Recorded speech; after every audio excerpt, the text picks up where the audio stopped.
আমার খামার তৈরির আজকের এই তৃতীয় পর্বে আপনাকে স্বাগত।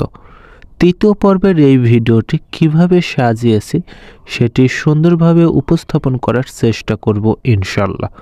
তো চলুন ফুল ভিডিওটি শুরু করি, আশা করি আপনাদের ভালো লাগবে। তো হ্যালো বন্ধুরা, আসসালামু আলাইকুম। কেমন আছেন সবাই? আশা করি ভালো আছেন, আমিও ভালো আছি। আজকের এই তৃতীয় পর্বে আমার খামার তৈরিতে ভিতর দিকের যত কাজ অর্থাৎ রাজমিস্ত্রির বাকি যত কাজ আছে সমস্ত কাজ কমপ্লিট করে দেখানোর চেষ্টা করব ইনশাল্লাহ। দ্বিতীয় পর্বে আমরা দেয়াল গাঁথা পর্যন্ত দেখিয়েছিলাম।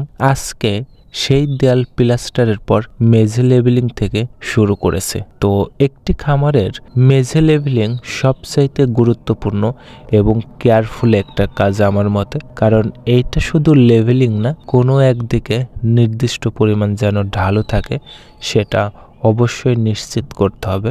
কারণ আপনারা জানেন এইটি আমার একটি গরুর খামার হবে, সেহেতু সামনে থেকে পিছনের দিকে একটা মিনিমাম ঢালু তো রাখতেই হবে। তো আমি চেষ্টা করেছিলাম 5 থেকে 6 ইঞ্চি ঢালু রাখার, কিন্তু 6 ইঞ্চি না পারলেও 5 ইঞ্চির মতো ঢালু রয়েছে এখন পর্যন্ত ইনশাল্লাহ। তো লেভেলিংয়ের পর চলে আসে আমাদের ইট বিছানোর কাজ।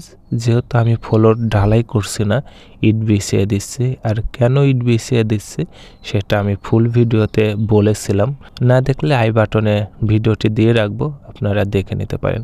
যাই হোক, মেঝে লেভেলিংয়ের পর মেঝেতে ইট বিছিয়ে পাকা করে মেঝে কমপ্লিট করার পর চলে আসে আরও একটি গুরুত্বপূর্ণ কাজ, সেটা হলো গরুর খাবার পাত্র তৈরির কাজ, যেটাকে আমরা স্থানীয়ভাবে গরুর গুঁড়া বলে জেনে থাকি।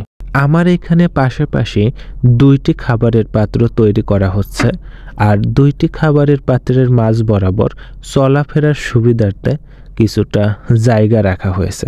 আর উভয় খাবারের পাত্রের পিছন দিকে ড্রেন রাখা হয়েছে, অর্থাৎ 2 পাশে 2টি ড্রেনের ব্যবস্থা রাখা হয়েছে। এখন অনেকে প্রশ্ন করতে পারেন পাশাপাশি 2টি খাবার পাত্র কেন বানালাম? তার কারণ একটাই, আমার গরুগুলা উভয় পাশেই অর্থাৎ 2 পাশেই সামনাসামনি থাকবে, যার জন্য 2 পাশের জন্য 2টি খাবার পাত্র বানানো হয়েছে। তো দিন রাত অক্লান্ত পরিশ্রম শেষে প্রত্যেক পাশে 7টি করে মোট 14টি গরুর ব্যবস্থা নিয়ে এই ঘরটি রেডি করা হয়েছে। তো এখন দেখতে পারছেন এর মাধ্যমে কিন্তু রাজমিস্ত্রির সমস্ত কাজ শেষ হয়ে গেল।